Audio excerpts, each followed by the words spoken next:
Hi there, KELTHUZ here, Polish musician, libertarian and a Zionist, and I thought that today I will talk about my atheism. To start it off, I'll say that I'm an unapologetic atheist. I've been that way since I was 10, so I don't believe in any form of a divine being. I don't believe in God, don't believe in heavens or the life after. And in my approach to the universe, I am very much like Schopenhauer or Lovecraft. Universe is cold, unforgiving, and there is no paradise.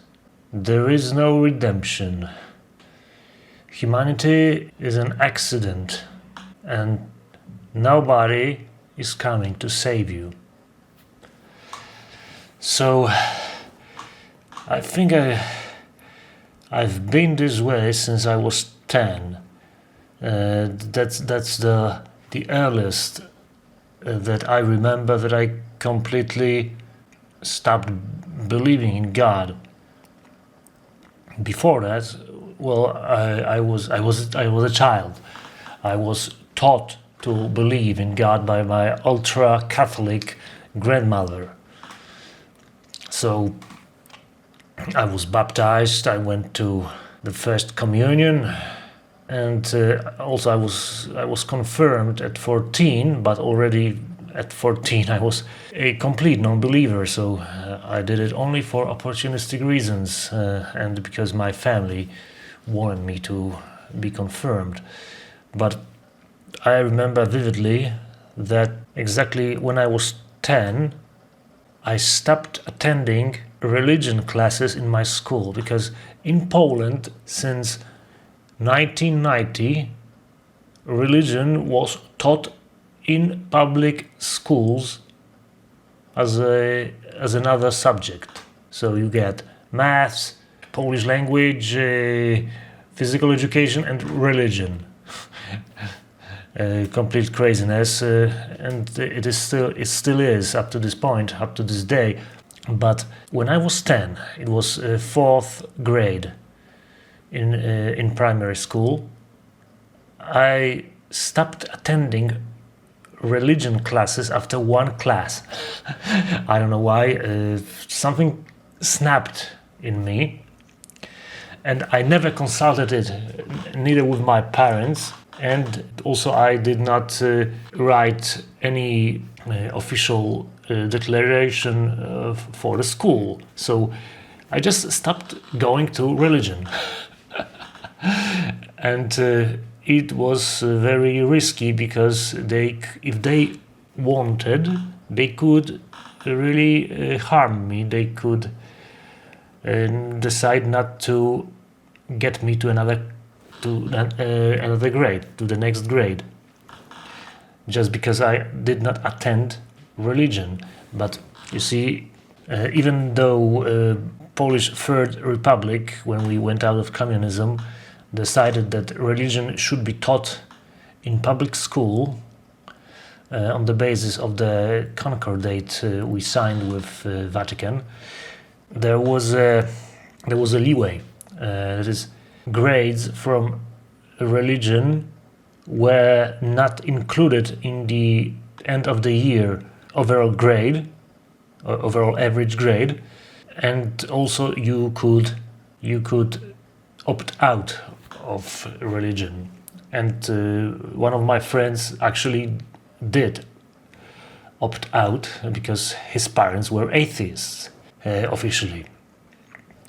But I did not think that my parents would opt me out officially from religion, so I simply hacked the system and did not attend religion in 4th grade, and they did not know what to do with me. That was quite impressive.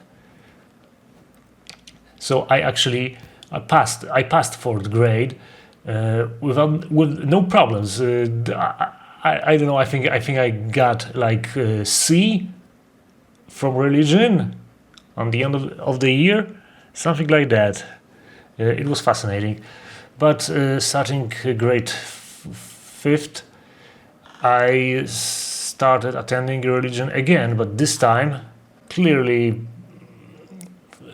because of curiosity. I really wanted to learn something about religion overall, and I continued this way up to the grade 8th, when we had confirmation in Catholic Church, and then I really had to step up my religious studies game to, pass the confirmation exams or whatever it is.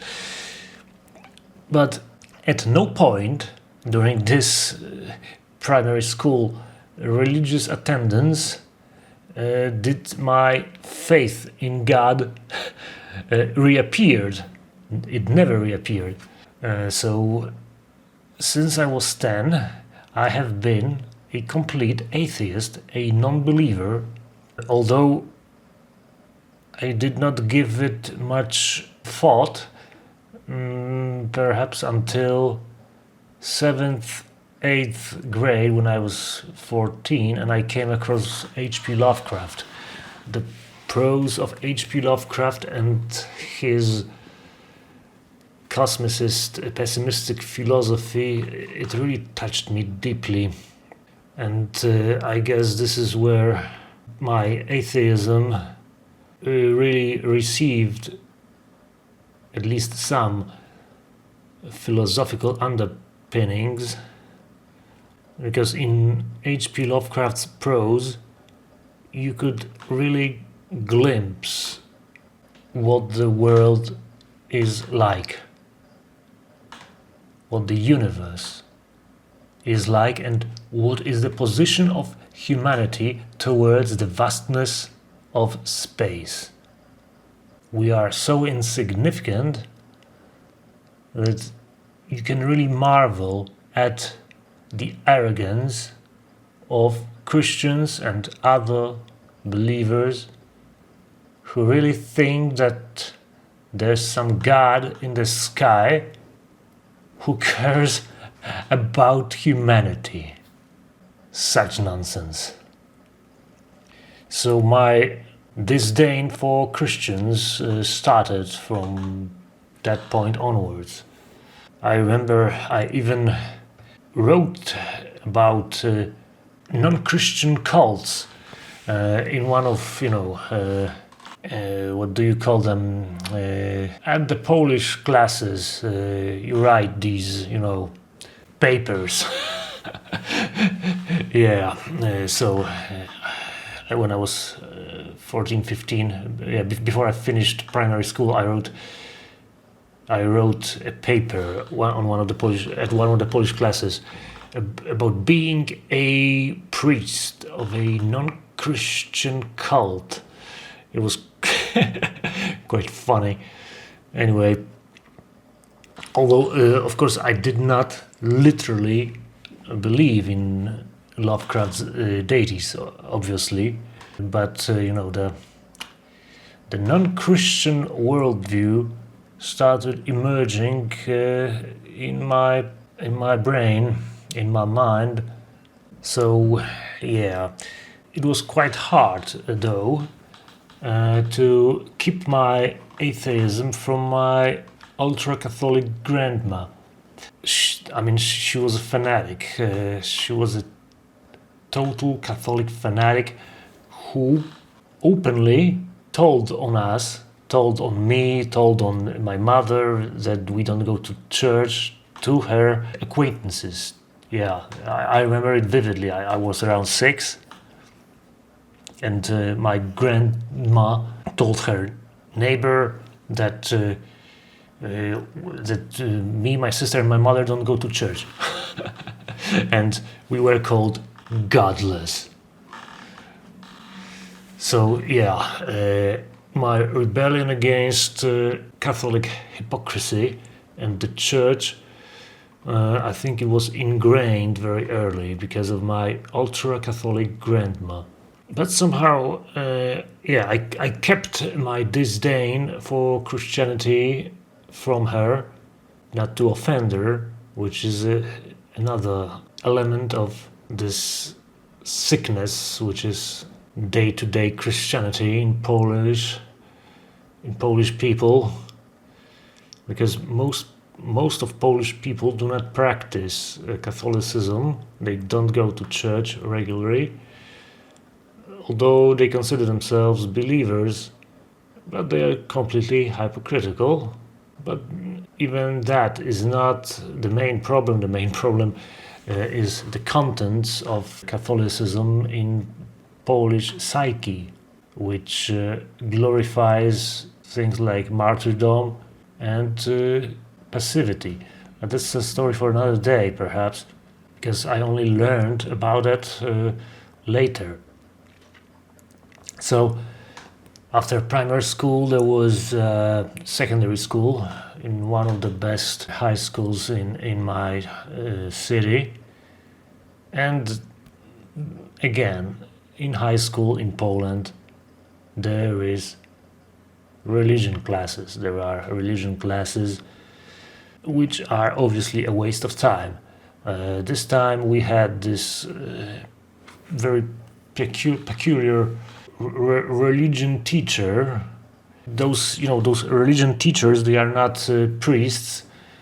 Sometimes religion classes are taught by priests in Poland or by nuns, but for most of the time these are secular teachers after theology or something like that.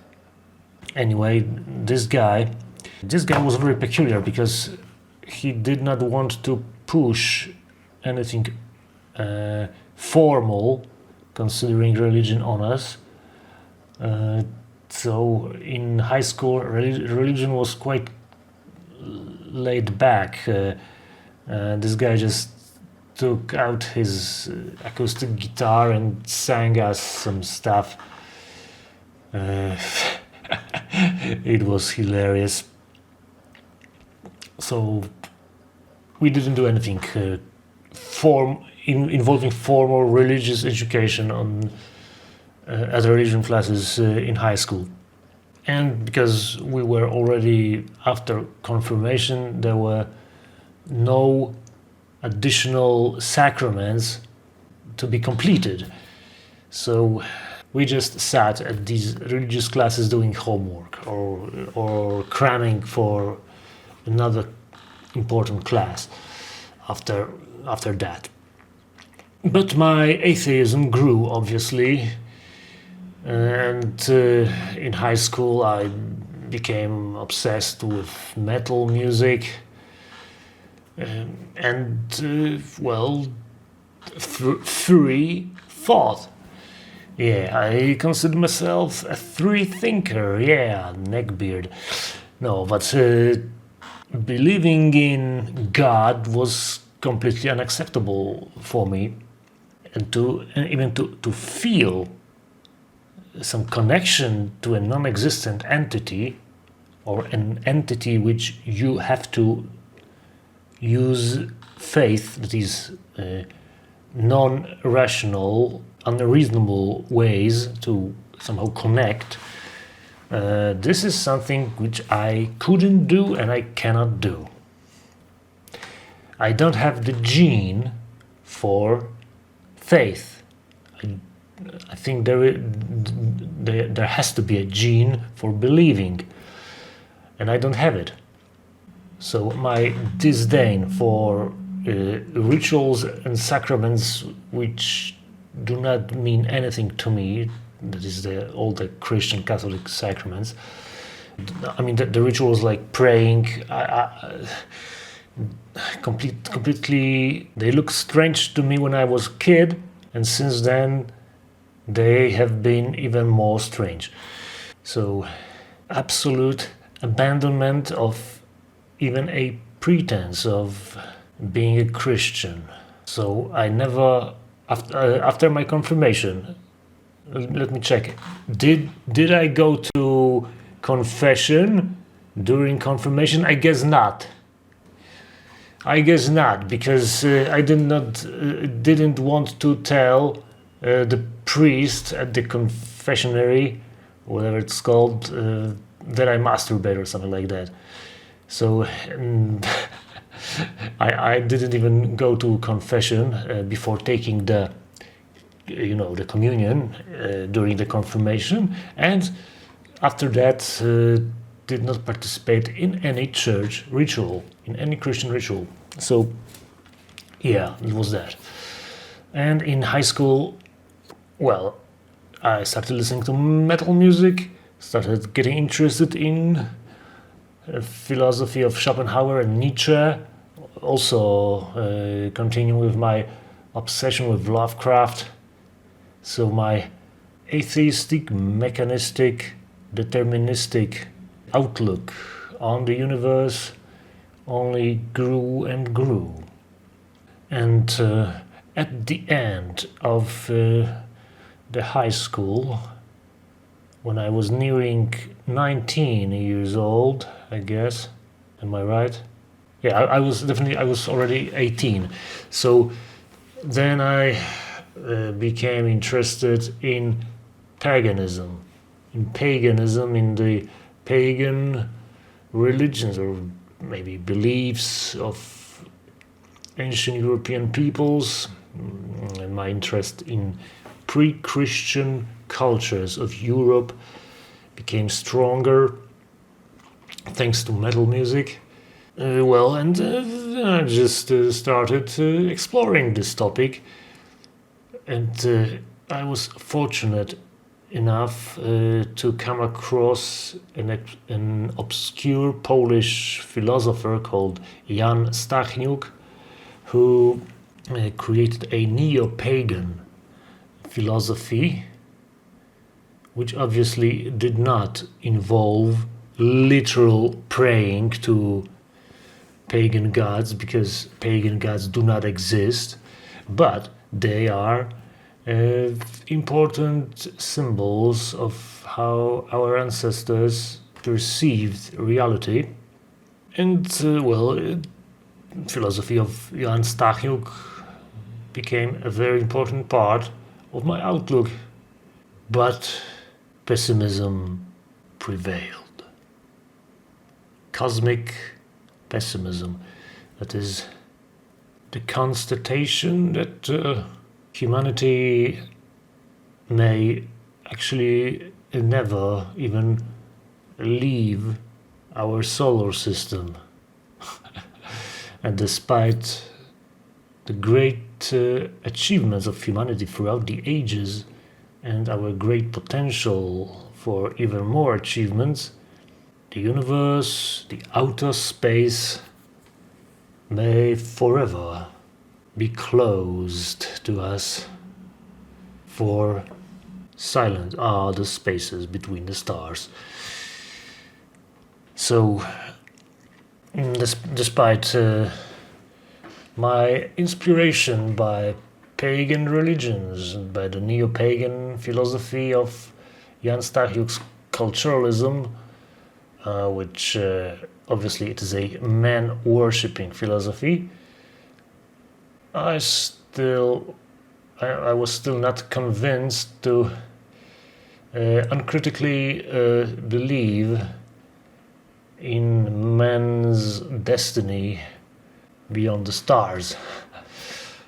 Yeah, because even Stachniuk, despite rejecting Christianity, obviously, he had this strain of mysticism. That is, he had quite a disdain for this bland rationalism which did not lead humanity to greatness. He was against empty speculations, pondering for pondering's sake. So there was a strain of mysticism in his thinking. So I guess a couple of years later, it was around 2004. Yeah, around 2004 when I was searching for even more wisdom in philosophy, I came across Ayn Rand. Ayn Rand, I found her very inspiring because, just like Stachniuk, she was atheist, that is non-Christian, and man worshipper. So these traits I find very inspiring, despite my pessimism. And with Ayn Rand, it became clear that she is an unapologetic atheist with no mystical strands. So she was much better than Stachniuk, and obviously she was an individualist and not in some sort of a collectivist like Stachniuk. So Ayn Rand has become a much bigger inspiration for me and for my atheism. Obviously, her optimism is much healthier than Lovecraftian pessimism, but well, I was not born with, again, I was not born with any optimistic genes within me, so I am quite critical of Ayn Rand's hara optimism regarding, for instance, the ability of humankind to achieve anything humanity desires through reason and science. I don't think the most optimistic dreams of Ayn Rand and her followers are attainable. I think this is the most irrational element of her philosophy, because it does not take into consideration human frailty, especially psychological frailty. Well, we can see with our own eyes how this world of Western civilization is rocked by irrational currents, by appearance of people like Donald Trump, or machinations of people like Vladimir Putin. The Ayn Rand's optimism about humanity is quite unfounded, in my humble opinion. Although she criticized the direction Western culture was taking, but well, she's been dead for over 40 years and nothing changed. The direction is still bad.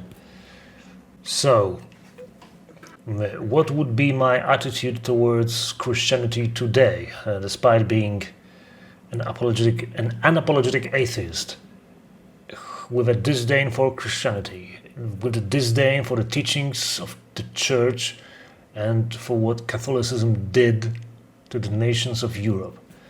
Well, it seems that our civilization, Western civilization, it became the most powerful civilization in the world. Well, actually, the only civilization, the trademark of civilization, the West, after we divorced from Christianity, starting in the 15th, 16th century with Renaissance and also with Reformation, and then culminating in the Enlightenment. But I don't think that Western civilization would arise if we did not have Christianity to begin with. It's quite a paradox, but this is what I realized, because there's one thing that Christianity introduced to the ancient world, which I don't think ancient world, especially the Mediterranean ancient world, Greco-Roman, could develop without Christianity. That is individuality, individual dignity, conscience, and with that liberties. All based on the concept of individual soul in each and every one of us. Obviously, it is not the only condition for the Western civilization. Without all others and relying only on this one Christian element, Western civilization would not arise in the 16th century. But definitely, if the Greco-Roman world was devoid of this element of Christianity, that is, if Christianity did not appear, then I don't think that individuality, the way we understand it in the West, would ever become the main element of our lives. So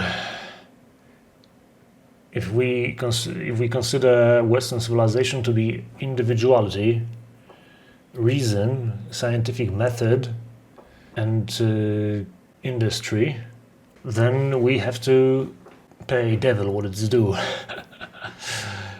Christianity is responsible for the respect for individual, the respect for individual soul, even if we don't believe in soul in Christian terms. We do recognize that every individual person in physical terms is also an individual in mental terms. Not to use the word spiritual, but every individual as a physical body also has a mind, which is an integral part of that individual. Individual is body and mind as one. And this is the legacy of Christianity, whether you like it or not. So I think we have to appreciate Christianity for what it gave us.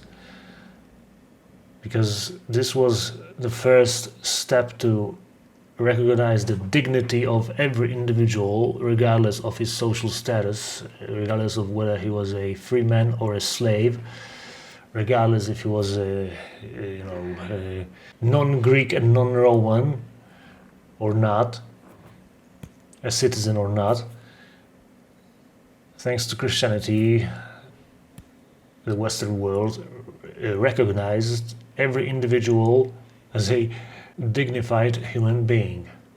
No other culture in the world has this recognition. We have to remember that, even if we despise Christianity for all other things. So I think this is the only thing that I appreciate about Christianity, to be frank.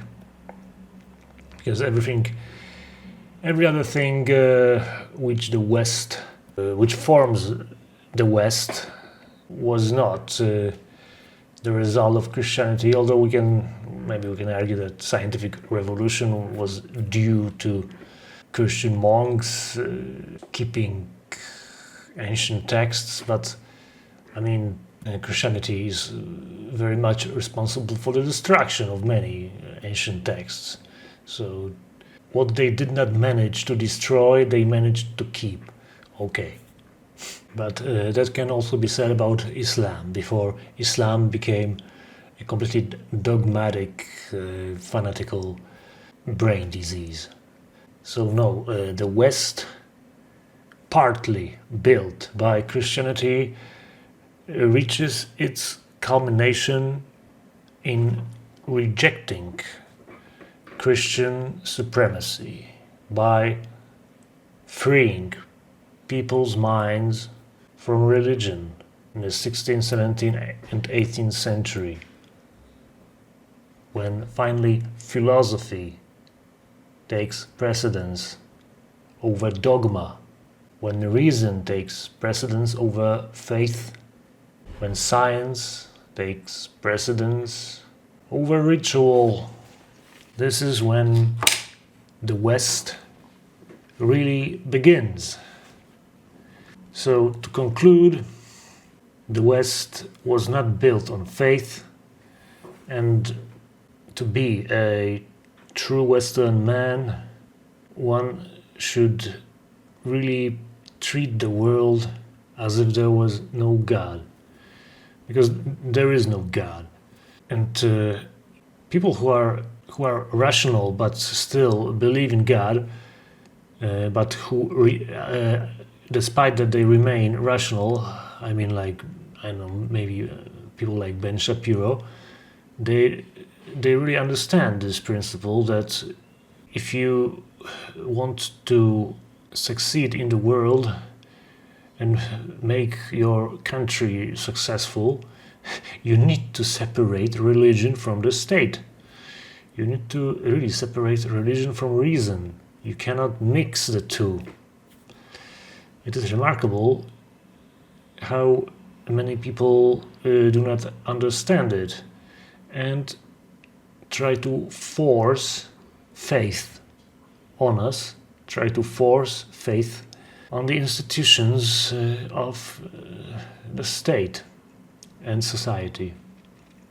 And these people, unfortunately, those who currently reject reason and supplant it with faith or some irrational instincts, those people run American government right now.